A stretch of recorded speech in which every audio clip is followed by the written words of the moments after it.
अस्सलाम वालेकुम viewers, welcome to my channel. आज की वीडियो में मैं आपको बताना है कि अगर जब आपका पेपर कंप्लीट हो जाए तो एंड में लास्ट में यानी आपने टू थ्री मिनट्स जो है वो रखने हैं हेडिंग्स को अंडरलाइन करने के लिए। जैसा कि मैं आपको कहती हूँ कि पेपर कंप्लीट कर लें, उसके बाद एंड में आप हेडिंग्स जो है वो उनको अंडरलाइन किया करें। मार्जिन लाइंस भी आप चाहे एंड में लगाया करें। तो देखते हैं, ये देखें आप, मैं 2 to 3 मिनट्स के अंदर अंदर इसको अंडरलाइन कर लूँगी, तो टाइम इस तरह हमारा वेस्ट नहीं होगा। मैं हमेशा पेपर कंप्लीट करने के बाद एंड में अंडरलाइन करती हूँ।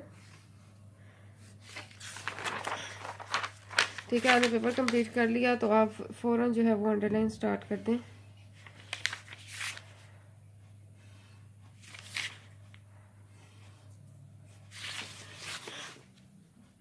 अगर एंड में आपकी रह भी जाती है अंडरलाइन करना तो कोई मसला नहीं है, आपने हेडिंग्स दी हुई हैं, साफ समझ आ रही है कौन सा क्वेश्चन कहाँ से स्टार्ट हो रहा है, कहाँ ख़त्म हो रहा है।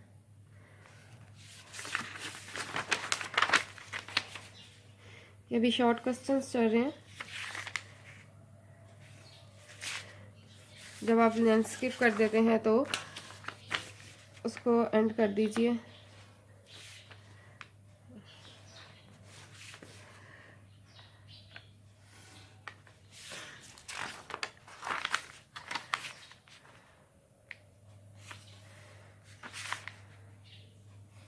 अब ये क्वेश्चन शॉर्ट क्वेश्चन कंप्लीट हो गए हैं तो आप इसकी एंडिंग लाइन लगा दें और बाकी जो है लाइंस उसको क्रॉस कर दें। उसके बाद लॉन्ग क्वेश्चंस आ गए।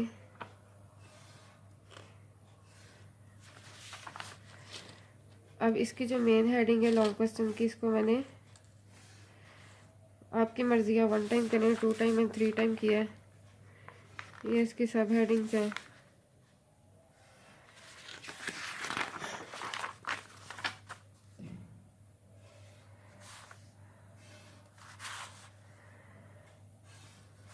साथ साथ अंडरलाइन मत कीजिएगा, इस तरह बार बार पेन खोलना, इंक चेंज करना, ये टाइम टेकिंग होता है। आपने टाइम सेव करना है एग्जाम्स में। ठीक है, अब ये नेक्स्ट लॉन्ग क्वेश्चन है। अब इसकी जो हेडिंग है उसको भी अच्छी तरह से अंडरलाइन करें। अब ये सब हेडिंग्स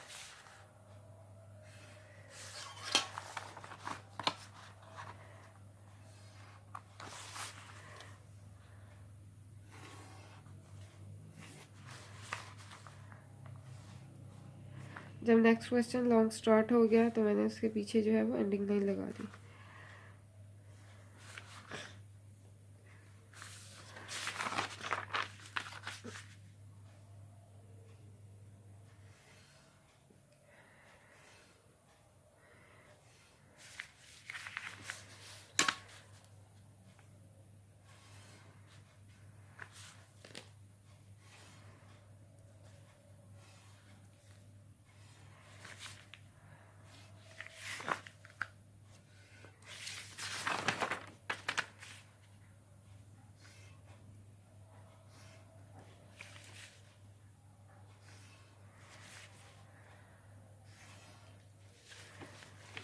देखें, अब पेपर कंप्लीट हो गया। इसके बाद इसकी एंडिंग लाइन लगाई और रिमेनिंग पेजेस जो है और एंड पे आप इसने क्रॉस कर दें।